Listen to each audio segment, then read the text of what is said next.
ஈரோடு தொகுதி தமிழ் மாநில காங்கிரஸ் வேட்பாளர் விஜயகுமாரை ஆதரித்து பரப்புரை மேற்கொண்ட பாஜக தலைவர் அண்ணாமலை, பரப்புரையில் அமைச்சர் உதயநிதி பிரதமர் மோடியை அவதூறாக பேசினால் உரிய பதிலடி அளிக்கப்படும் என்றார்.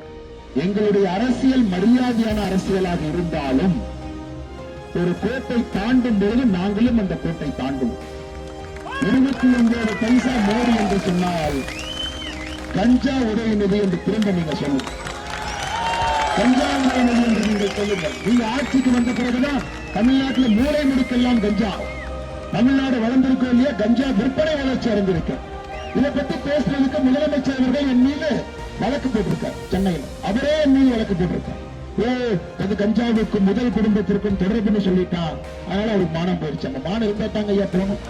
20 ஆண்டு காலமாக என்ன மானம் மானம் எதுக்கு போச்சு?